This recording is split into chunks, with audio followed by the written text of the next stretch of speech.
وعلیکم ورحمۃ اللہ وبرکاتہ۔ جی ناظرین، آج آپ حضرات کی خدمت میں حاضر ہوا ہوں۔ آپ کو معلوم ہوگا کہ یہ جو دن چل رہے ہیں، حج کے دن چل رہے ہیں، خوش قسمت انسان جن کو اللہ نے قبول کیا ہے، جن کو اللہ نے توفیق دی ہے، اللہ نے اپنے گھر بلایا ہے، وہ اللہ کے گھر پہنچ چکے ہیں، اللہ کے گھر کی زیارتوں سے اپنی آنکھوں کو ٹھنڈا کر رہے ہوں گے اور اپنے دل کو تسکین بخش رہے ہوں گے، اور جو ہے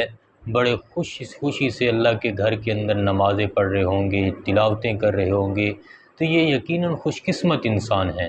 کہ وہ خوش قسمت انسان ہوتا ہے جس کو اللہ اپنے گھر بلاتا ہے، اپنے گھر آنے کی توفیق دیتا ہے۔ تو انتہائی خوش قسمتی کی بات ہے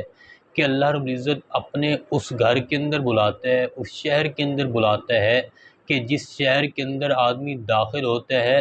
جیسے ہی پہلی نظر کعبہ کے اوپر پڑتی ہے، فرمایا اللہ سے جو بھی مانگتے ہیں اللہ رب العزت اس کو عطا کر دیتے ہیں۔ تو اس شہر کے اندر جانے کے لیے، کعبہ کی زیارت کے لیے، کعبہ کو اپنی آنکھوں سے دیکھنے کے لیے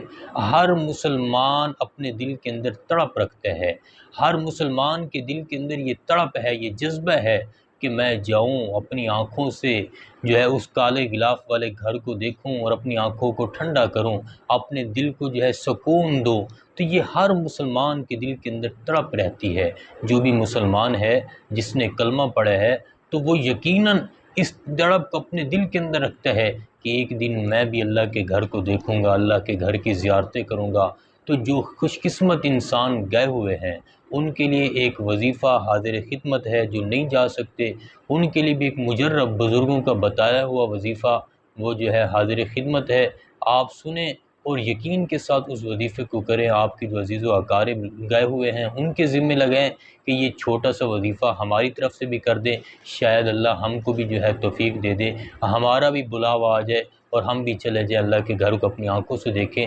بزرگوں نے وظیفہ لکھا ہے، دیکھیں کہ قرآن مجید کے اندر مکۃ المکرمہ کے بہت سے نام آئے ہیں۔ مکۃ المکرمہ کو بلد الامین بھی کہا گیا، مکۃ المکرمہ کو ام القریٰ بھی کہا گیا، مکۃ المکرمہ کو المسجد الحرام بھی کہا گیا، مکۃ المکرمہ کو المعاد کہا گیا۔ ان الذی فرض علیک القرآن لرادک الی معاد، کہ قرآن مجید کے اندر یہ آیت ہے، نبی کریم صلی اللہ علیہ وسلم کو ایک تسلی دی گئی ہے کہ جب آپ ہجرت کر کے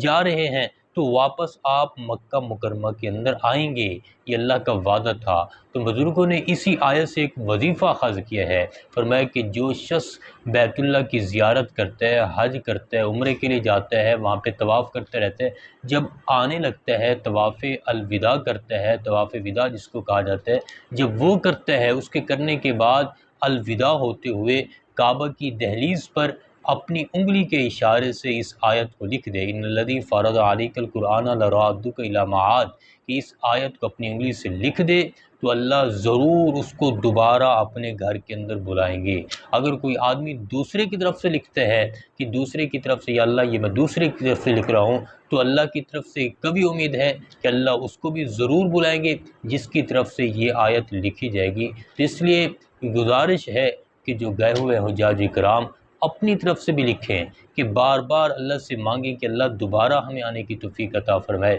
اس وظیفے کو اپنی طرف سے بھی کریں، اپنے عزیز و اقارب کی طرف سے بھی کریں، تو انشاءاللہ اللہ ایک نہ ایک دن ہمیں ضرور بلائیں گے، اور جو گئے ہوئے ہیں ان کو بھی انشاءاللہ دوبارہ اپنے گھر کی حاضری اور اپنے گھر کی زیارت نصیب فرمائیں گے۔